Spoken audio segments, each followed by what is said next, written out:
Today's cutout is going to be a number 2 with a blue ombre effect. So this is the high pressure glue gun, the low pressure hand pump for the 5-inch balloons because those are harder to blow up, scissors, you don't really need that, and as well a razor to cut the foam board.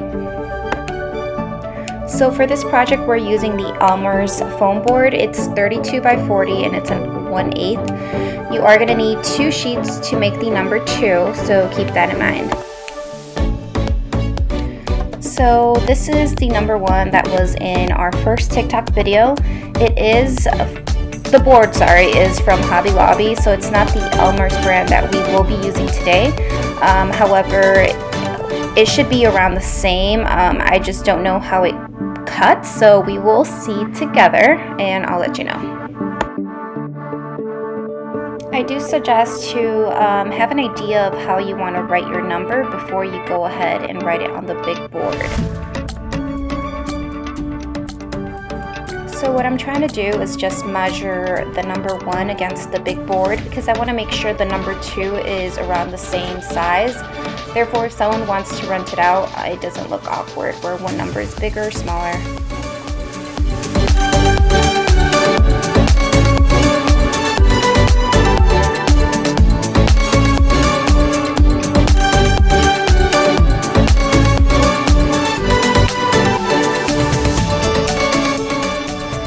As you can see, I'm not using a stencil. I will probably start using a projector, so I guess that will be my stencil. So if you're like me, just sketching it out, take your time. Once you get the number that you like from all the sketches you did, cut it out, but definitely take your time drawing it out and then cut it.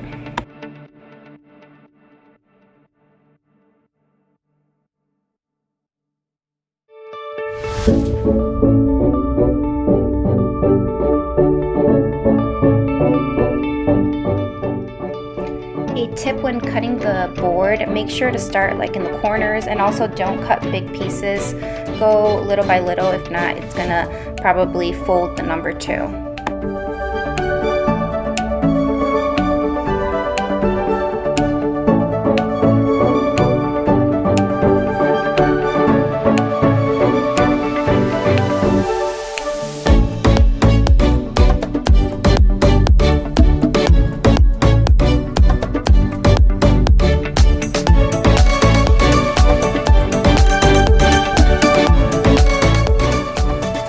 What I'm doing now, I am using the second board.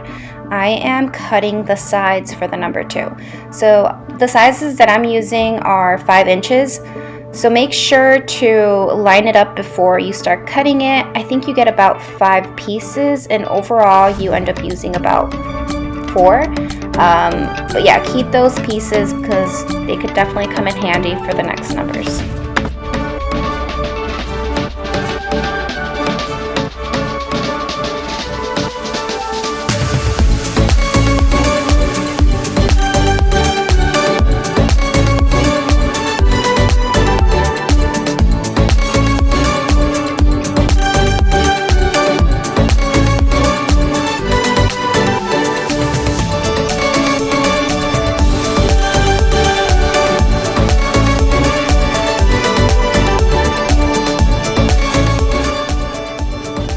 So when cutting foam board, sometimes you don't go all the way, which is fine.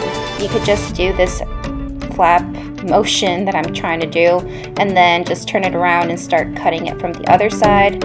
I did notice that this board was a little bit more messy than the Hobby Lobby one, but it still worked out the same. Once the boards are cut, you're gonna cut maybe each centimeter in order to curve it. So this is just for the curved sections in the numbers. So this one I already cut it and I didn't go all the way. So I'm just gonna be twisting them like that. So that way when I go in the rounder sections, I already kind of have the flow because this one's not gonna do the same. So like that.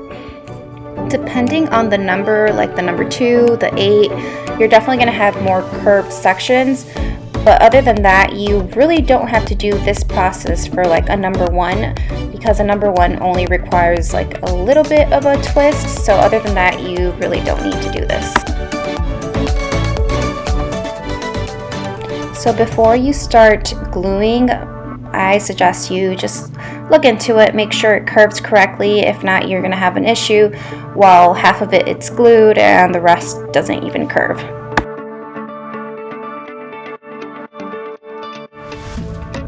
So in the beginning of the video, I showed the two types of glue guns. So I will be using the higher pressure glue gun for the board and then the lower pressure for the balloons. So if you've never worked with a glue gun, the glue dries very fast, especially if you're in a room with a fan on like I was. So I had to work a little bit faster than usual. But yeah, I like to add the glue to the actual number and just basically stamp the sides of the numbers to it. Another thing I like doing is then adding glue to the interior part because it just makes it a little bit more sturdy, and if you want it a little bit more stronger, I suggest you add glue to the back of it once you're all done, because then you know it's definitely not going to come apart.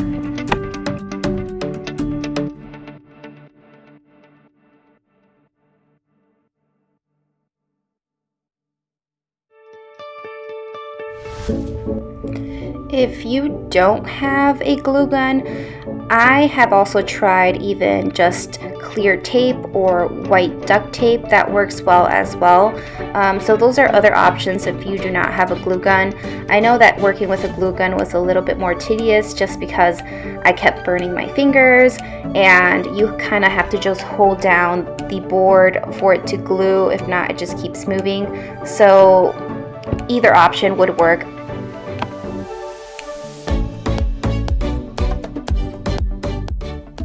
So if by chance you don't want to do this whole process and you just want to buy everything cut and ready for you to basically glue together, I also sell that. So go check out my Instagram at e.cutouts for more information in regards to pricing.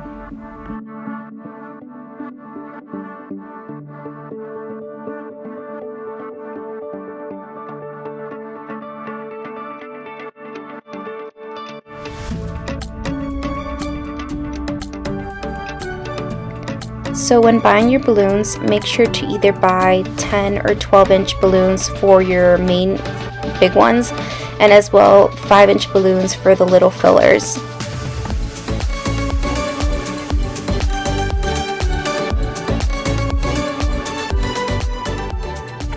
Our number 2 is going to be an ombre effect, so that's why we use different shades of blues and as well white to do a transition. Now that we're going to be gluing the balloons, we're going to use this little low pressure glue gun that is best for balloons. If you use the other one we used earlier, that's going to pop the balloons, so please don't use those. So before you glue, make sure that all the balloons you have fit perfectly in the sections.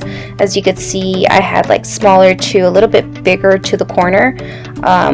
So when you glue, I either add it to the balloon and as well add a little bit of glue to the side. So let's say if the bottom of the glue did not hold well, at least the balloon is kind of still stuck to the board. Another thing I like to do is, instead of just putting the glue on the balloon, I like to also just put it directly on the board. So let's say to the bottom of the number 2, which I think it's a bit better. But yeah, add glue to the sides, that way it's a little bit more sturdy, and just continue doing that all around. The next color, of course, is going to be a lighter blue and then the white.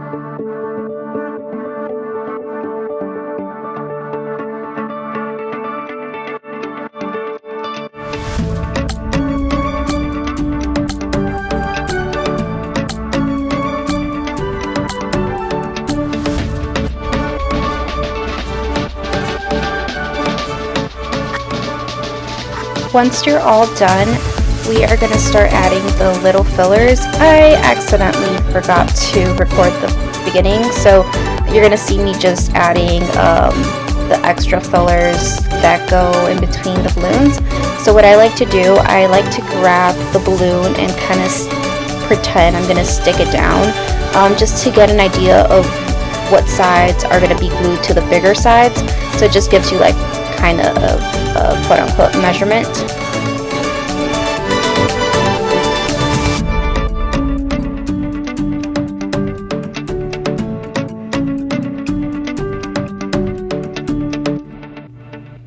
So this process honestly does not have to be perfect. It all depends how you blew up the larger balloons. That's basically how much space you're going to have left over.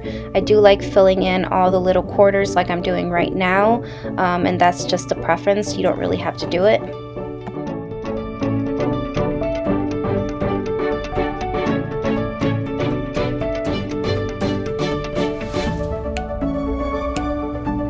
So this is the final look. What do you guys think? Comment below, let me know what you want me to do next. As well, hit that like button if you did like this video, and that subscribe button so you can follow along with us. If you want to follow us on Instagram, we are at E.LayUps or E.Cutouts, specifically for cutouts. But we will be reviewing garlands and such, and as well just showing you step by step on how to do different things. So see you soon. Bye. Oh, seriously, just had to pop.